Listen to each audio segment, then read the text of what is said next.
Hi అండి. ఈరోజు వీడియోలో చాలా సింపుల్ ప్రాసెస్లో పన్నీర్ 65 ఫ్రైడ్ రైస్ తయారీ విధానం చూద్దామండి. మా పాప అయితే చాలా రోజులుగా అడుగుతుందని చెప్పేసి ఈరోజైతే చేశాను. ఇంకా దానికోసం అయితే ముందుగా బాస్మతి రైస్ అయితే ఉడికించాలన్నమాట. ముందు వేడి నీళ్ళు పెట్టి దాంట్లో కాస్త ఉప్పు వేసి నీళ్ళు బాగా మరిగిన తర్వాత ఒక అరగంట సేపు నానబెట్టి ఉంచిన రైస్ అయితే వేసి హై ఫ్లేమ్లో పెట్టి రైస్ అయితే ఉడికించేసి వీడియోలో చూపిస్తున్నట్లుగా అన్నం అంతా వార్చేయాలన్నమాట.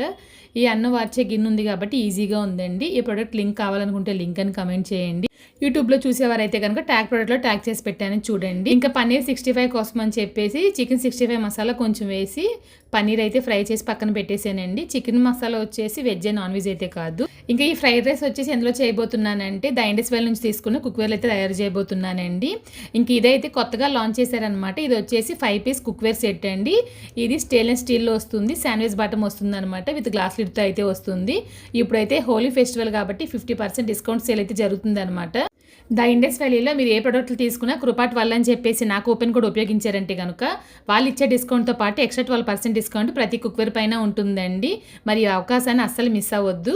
ఇంక నేను వాడేది ప్రతిదీ ద ఇండస్ వ్యాలీ కుక్వేర్ కాబట్టి నా దగ్గర పెద్ద కడాయి ఉందనమాట. అదే పెట్టేసి ఆయిల్ వేసి కూరగాయ ముక్కలు సాసెస్ వేసిన తర్వాత బాగా ఫ్రై చేశాను అనమాట. చేసిన తర్వాత ఉడికించిన రైస్ అయితే వేస్తున్నానండి. ఏమేమి వేసానని చెప్పేసి స్క్రీన్ పైన రాసాను, చెక్ చేయండి ఒకసారి. తర్వాత సోయా సాస్ వేసాను, మిరియాల పొడి, గరం మసాలా వేసాను, ముందుగా ఫ్రై చేసి ఉంచిన పన్నీర్ ముక్కలు అయితే వేసానండి. ఎక్కువగానే వేపాము, టేస్ట్ చాలా బాగున్నాయని చెప్పేసి తినేసామన్నమాట.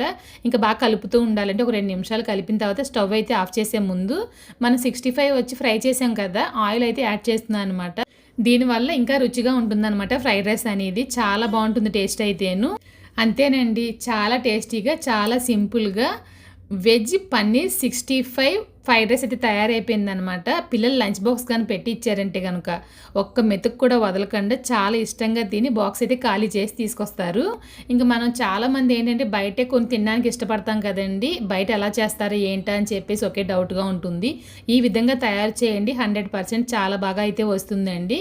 చాలా టేస్టీగా ఉంది, మీరు కూడా ట్రై చేసేయండి. మరి ఇటువంటి ఈజీ అండ్ రెసిపీస్ కోసం మన ఛానల్ని ఫాలో అవడం మర్చిపోకండి. ఇంకో వీడియోలో మళ్ళీ కలుద్దాం. Thank you.